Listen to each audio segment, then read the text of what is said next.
Hello, my name is Taya Graham, and welcome to the Police Accountability Report. Now, this is a breaking news edition of the show. As we have learned, one of our viewers was seriously injured during an attempt to conduct an audit of a state agency. The injuries occurred when Blind Justice, an auditor, veteran, and advocate for the rights of others, was arrested while assessing the ability of a state agency to accommodate people with disabilities. But before we tell his story, let us restate ours. As I've said before, the show has a single purpose: holding police accountable. But to do so, we usually dig deep, unearthing and exposing the political economy, which makes cops almost untouchable. But before we go any further, I want you watching to know that if you have evidence of police misconduct or brutality, please share it with us and we might be able to investigate. Please reach out to us. You can email us tips privately at par@therealnews.com and share your evidence of police misconduct. You can also message us at Police Accountability Report on Facebook or Instagram, or at Eyes on Police on Twitter. And of course, you can message me directly at Taya's Baltimore on Twitter or Facebook. And please like and comment. I do read your comments and appreciate them. And please share the videos to help us get the word out. So what do these investigations entail? To be able to hold the untouchable accountable, it means that we have to expose the underlying imperative that makes policing profitable and turns those profits into political power. Let's remember that even in our poor city of Baltimore, policing operates with a blank check. How do I know? Well, just this past week, another Baltimore police officer was indicted for stealing money. The most recent offender is Officer Sergeant Robert Dehoney. A 27-year veteran was charged with stealing roughly 9 hours of overtime, but it was the way he gamed the system that was interesting. That's because Dehoney told prosecutors that he'd spent 9 hours monitoring inmate phone calls, turning in time slips to prove it. The only problem, his work was tracked electronically, so it would be easy to verify. And that's what happened. And when prosecutors did, they found he spent only an hour actually listening. The other 9 hours was simply fraud and led to charges of misconduct in office. And this is not the first case that illustrates just how over-empowered police are. Last year, another Baltimore police officer, Lieutenant Stephen Bagshaw, was caught red-handed, putting in for overtime for working in the city while he was over 3.5 hours away by car from his post. The fraud was so bad, investigators put a tracking device on his car and soon learned he was pretty much working from home. Home being the Eastern Shore of Maryland, where he was booking overtime at such a prodigious rate. Prosecutors counted dozens of instances where he was simply lounging around his house while billing the city nearly $100 per hour. And let's not forget, just recently, Baltimore Police Commissioner Michael Harrison made the unusual, and I'm putting this in quotes, change in policy that officers could not earn overtime when they were on sick leave, which prompted 25 officers to suddenly declare themselves fit for duty. Meanwhile, a taxpayer-funded audit, which could help shed light on the constant string of thefts, and yes, you heard me, stealing, has been kept secret. So, Stephen, what is this document? Why can't we see it? And most importantly, what can we do about it? Well, this document was constructed in 2018 after a series of scandals, including the Gun Trace Task Force, came to light where overtime was just literally, they were bragging on wiretaps, these 8 officers. It was so easy, you didn't even have to show up. They filed overtime when they were on vacation in South Carolina. Right. So the city took taxpayer dollars and decided to do an audit, but then would refuse to release it, even though we asked dozens of times. Let's show you the video. The internal controls are insufficient to ensure that overtime expenditures are necessary. It's undetermined whether the present internal controls can prevent waste, fraud, and abuse of overtime.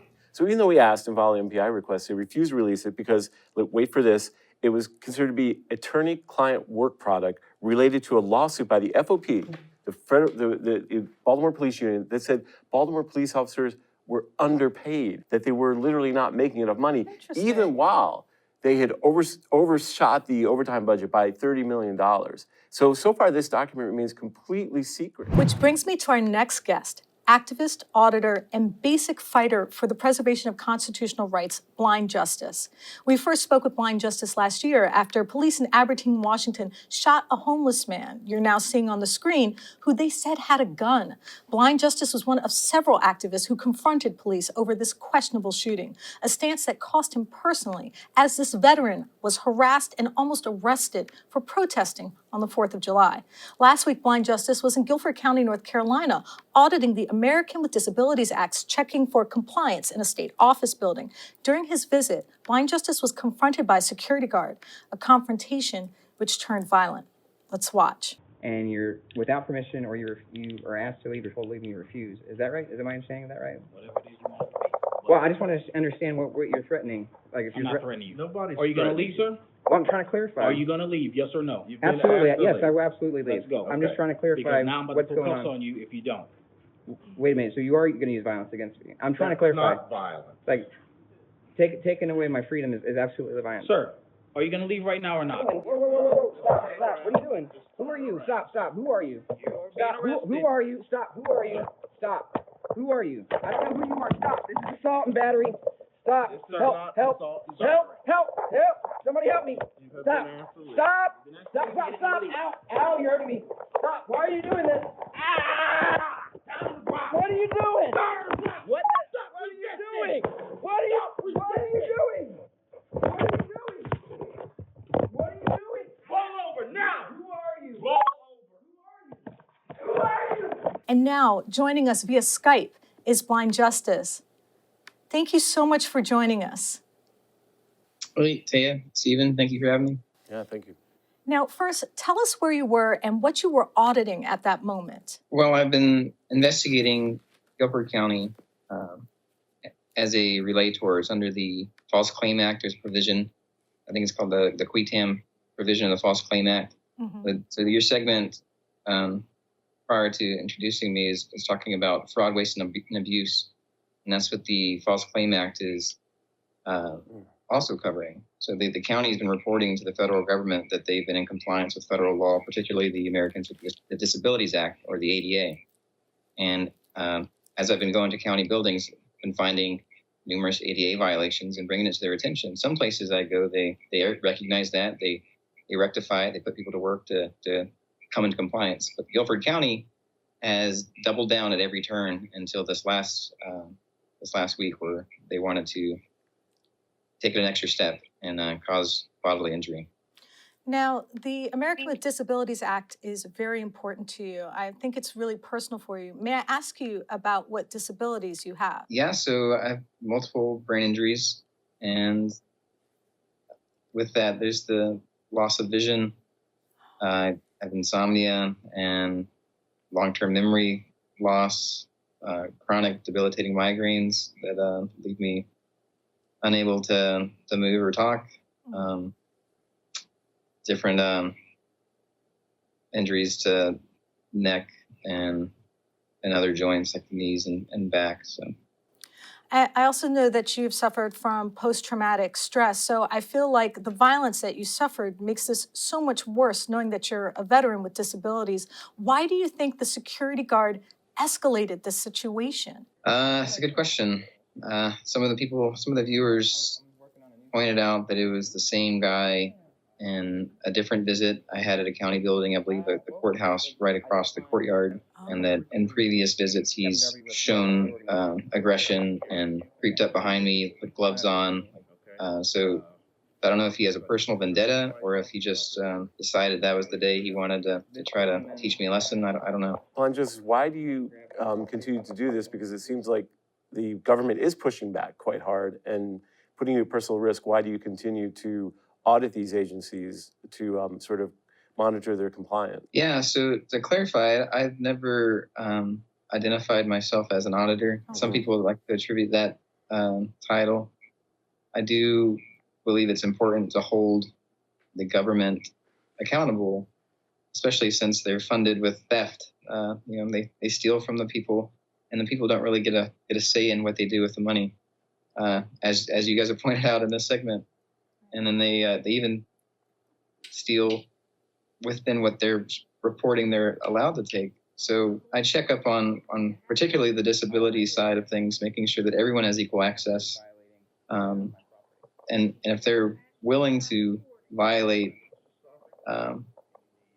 access and freedom and rights of people with disabilities, then of course they're going to do it to the entire populace. You're quite right. And I wanted to ask you, the injuries that we saw, I saw a picture of you in the hospital. Can you talk about some of the injuries you sustained as a result of this encounter with the security guard? Yeah, so I came to in the ER and was disoriented, didn't know where I was or what day or what time it was, and wasn't able to hardly move or vocalize. I was able to scribble down some words to communicate to the staff, They found out I was blind. I had a history of brain injury. I was there because I was attacked and had a lot of pain in my head and neck. So they rushed me to get a CT scan that showed there was bleeding on the brain.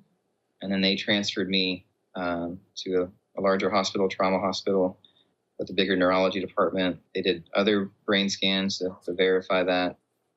And then they took some x-rays of the extremities. And the main concern was the brain damage, especially with the history. And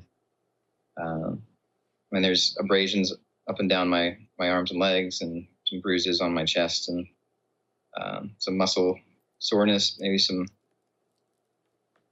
bone bruising, but the primary concern again was the brain damage. So did they charge you with anything? Because Tay and I wanted to talk to them about the charges if you want and follow up on it, but did they end up actually, after injuring you this grievously, did they end up charging you with any crime? Are you facing any charges? So the day after, a handful of fellow freedom lovers went out to that courthouse adjacent to the health department where they attacked me, and they put a records request in. They got from the clerk, and they told me that there's 2 charges, one being second-degree trespass and the other resisting an officer. And this is from which police department is this from? The guy that enacted the arrest is A. Boyce Jr. He works for North State Security Company. It's a private police company. So it was a private police officer that initiated this brutal arrest. Yeah, the county hires from that company, so they have basically security guards with police powers that go through the same academy, and I think they get hired out from different people. It's not just with municipalities or county governments. It could be private companies, I believe, can hire them as security as well. Now, I know you don't consider yourself an auditor, but it seems like more and more Americans like you are stepping up and coming out to government agencies, government buildings, and basically making sure that government officials, as well as police officers, are actually adhering to the Constitution, that their amendments are actually being protected. Why do you think so many citizens are going out and taking this into their own hands, like you? Why do you think so many people are starting to go out into the world and say, I demand to have my rights respected, and they're bringing their cameras with them? Why do you think this is happening? Back when the founding fathers were trying to wrestle with the idea of forming a government, forming a federal government at that, I think it was James Madison that wrote about this a lot, spoke about it a lot, called the Constitution a parchment barrier. It's just a piece of paper, that you're expecting to defend you. And I think people are waking up to that same idea. Like it's just words on a page, even though they may be, some of the words may be very inspirational and very true. But I think people are realizing that nobody's going to uphold and defend it, even though we swore oaths to it. If you're in the military or in law enforcement, or basically any officer, it doesn't matter which branch. If you're an officer of the judicial, executive, or legislative branch, you swear an oath to the Constitution. But that oath is pretty much worthless as the words on a page. Nobody's going to actually defend it until they understand it, until they go and try to live it. And I think people are recognizing this because of this age of technology and being able to spread things online. People can see it. You can watch all day, every day. You can watch people that swore an oath to the Constitution violate it and hurt people. And I think that's this. If you're a freedom lover, it burns inside of you, burns in your bones, like something that says, it cries out for freedom. And you got to do what you can. And sometimes that's just going out and recording what it is, like what is the situation. Sometimes they're nice and pleasant, have a smile on their face while they take your money at the tax office, right? While they take from you your hard-earned money, or say that you have a piece of property that you paid off, but you still have to pay rent to the government to live there, and it's just it's unconscionable that people think that that's how it's supposed to be, that's how it's always been, and it's not how it's always been. It's just. The beginning of this country was over nothing more than a 3% tax, and Right. Taxation without representation. What you said was so powerful when you said that the need for freedom burns in your bones. And I was thinking about what you're saying, that it only took 3% of the population to be able to create an American revolution. And so maybe that can give some hope to some of the people out there who are trying to hold these government and city agencies accountable, that it doesn't have to be all of us, just a concerned group that can make some positive change. I think it's clear, either in the way our city hides thievery from the public or the manner in which the Guilford County government is willing to use violence to prevent an innocent attempt to ensure they comply with critical federal standards. It shows something is seriously wrong. But what does this mean? What does it say about the aforementioned political economy that fuels the power of both policing and governance? And what can we do about it? Well, the first thing that has to happen is we have to stop making law enforcement profitable. I mean, think about it. We have people who are tasked with enforcing the law stealing, not just adding an hour here or there, but wholesale, in-your-face fraud. What does that tell you about the culture of being a cop? What does that say about the power of having a badge that you can brazenly steal and not worry about being caught? And why do auditors, like Blind Justice and Otto the Watchdog, encounter so much resistance for simply exercising their First Amendment rights? It makes you wonder about the true imperative of governance when simply seeking accountability becomes an act that must be met with violence. But maybe that's the point, that any sort of scrutiny reveals just how unjust our justice system is, that pointing a camera will show not just the naked incompetence, but the greed at the heart of the system, greed that has turned our cops and courts into an assembly line that manufactures despair. I want to thank my guest, Blind Justice, for his time and for sharing his journey fighting for accountability. Thank you so much for joining us. Thank you for having me. And I want to thank my colleague, Stephen Janis, for his invaluable reporting and writing. And I would like to thank Noli D for her help as always. Thanks, Noli. And I want to wish the very best to Otto the Watchdog as well. And I want to say hi to our viewer in Baltimore, Lonnie, who we met this weekend. Hi, Lonnie. Thanks for watching. And I don't want you to forget that if you have evidence of police misconduct, please email it to us privately at par@therealnews.com. Please like and share and comment on our video. You know I do read your comments and appreciate them. My name is Taya Graham, and I want to thank you for watching the Police Accountability Report. Please be safe out there.